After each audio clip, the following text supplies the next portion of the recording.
So we are back with yet again topic which is measurement of microbial growth. चलो पढ़ो. Microbial growth is defined as an orderly increase in all chemical components in the presence of suitable medium and environment. During the period of balanced growth, doubling of biomass is accompanied by doubling of other measurable properties of the microbe such as protein, DNA, RNA, or intracellular water.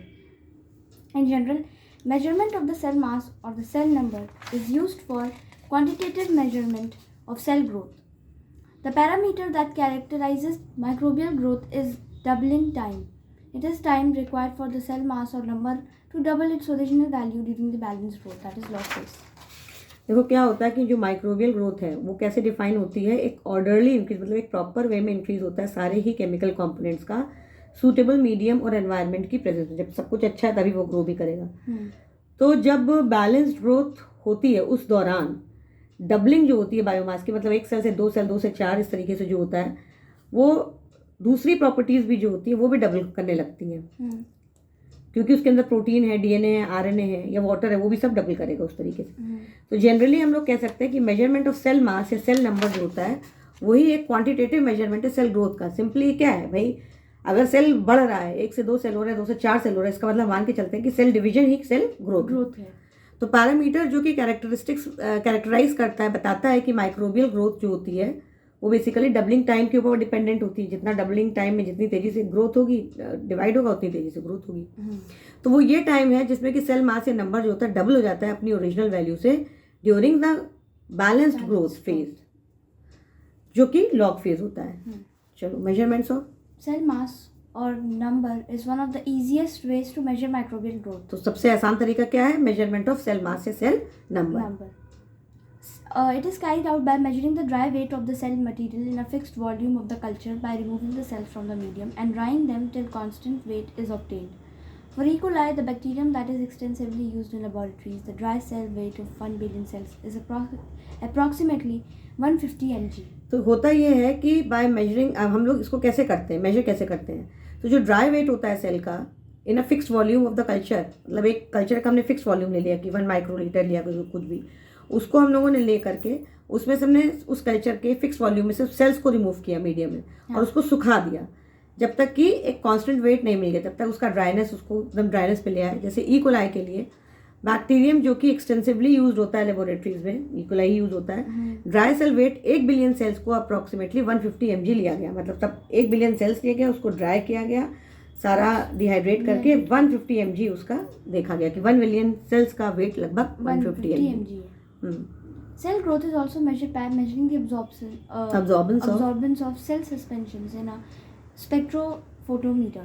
This principle is based on the fact that small molecules scatter light proportionate to their concentration. When light passes through a suspension of bacteria, cell concentrations, the absorbance at a particular wavelength will be proportional to the cell concentration.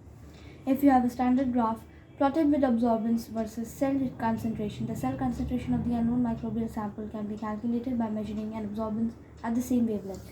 Cell growth जो है हम लोग major कर सकते हैं absorbance नाप के. Cell suspension ने कितनी लाइट एब्जॉर्ब की वो उसका अब्जॉर्बेंस है. तो ये किसमें नापते हैं? स्पेक्ट्रोफोटोमीटर. तो ये एक प्रिंसिपल, इसमें प्रिंसिपल जो यूज़ होता है वो ये करता है कि जो छोटे छोटे मॉलिक्यूल्स जो होते हैं उसके अंदर वो क्या करेंगे, लाइट को फैला देंगे, स्कैटर कर देंगे अपने कंसंट्रेशन के हिसाब से. जितना ज़्यादा कंसंट्रेशन है उतना ज़्यादा करेंगे. तो when light passes through suspension, जब सस्पेंशन से जाती है बैक्टीरिया तो reduction of light transmitted as a consequent of scattering. Sorry, उल्टा बोल दिया. जितना ज़्यादा कंसंट्रेशन उतना कम रिफ्लेक्ट करेंगे ना, मतलब ज़्यादा ट्रांसमिट हो जाएगा.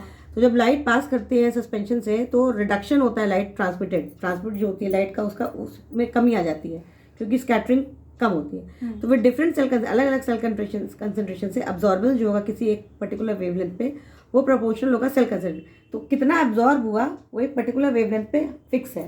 मतलब हमें पता है कि इस वेवलेंथ पे इतना कंसंट्रेशन से इतना ही लाइट एब्जॉर्ब करेगा.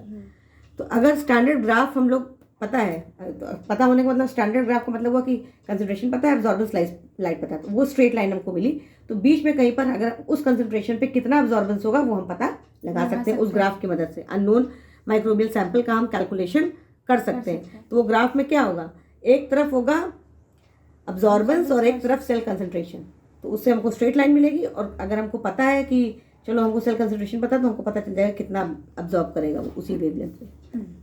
Apart from the methods described above, other methods are also used for measuring cell growth. Some of these are measurement of wet weight of cells, turbidity measurements, ATP measurement, viable plate count, colony forming units or CFO, and use of Coulter counter.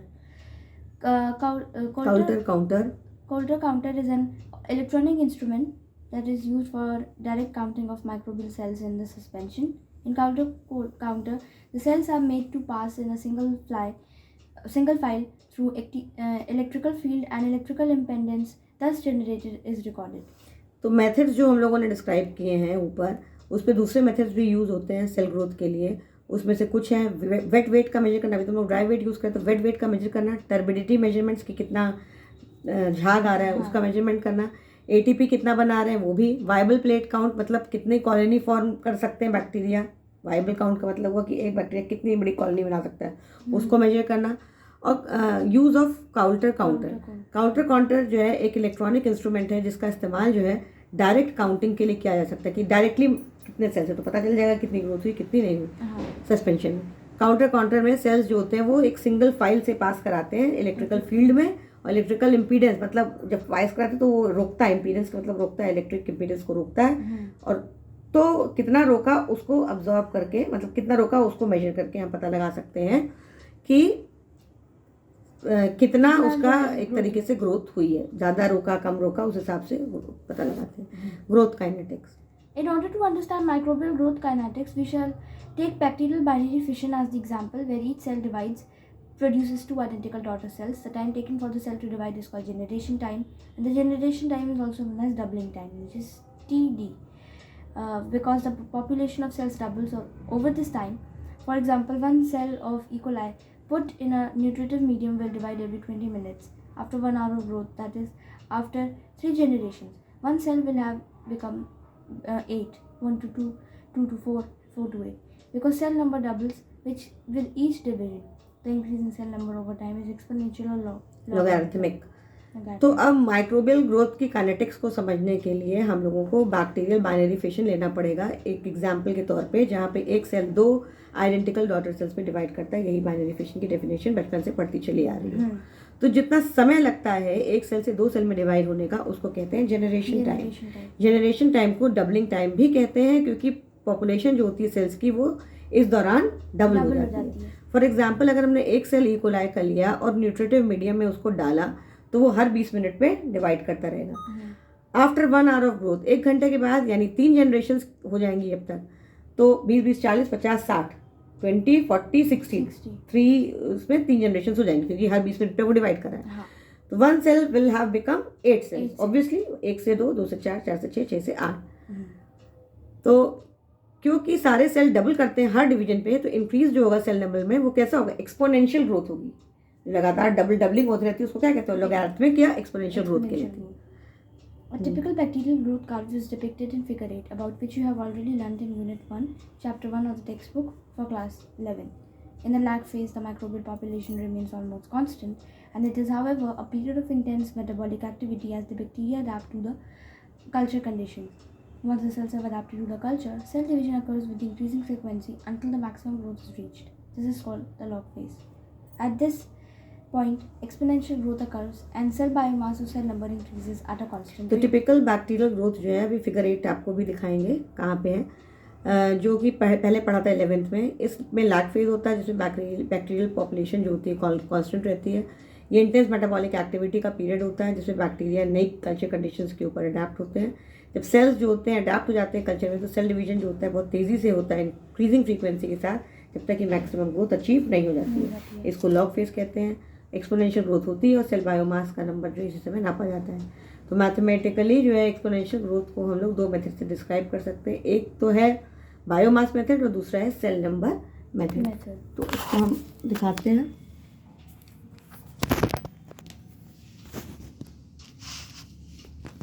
इसमें ये वाला जो है ये क्या है, number of microbes, और इधर है ये टाइम है।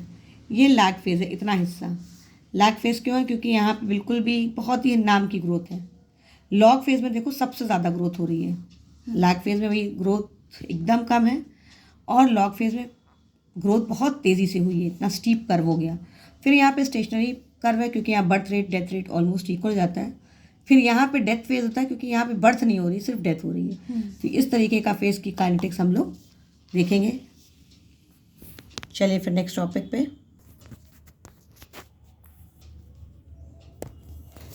नेक्स्ट टॉपिक हम लोग नेक्स्ट टर्न पे डिस्कस करेंगे। तब तक के लिए बाय।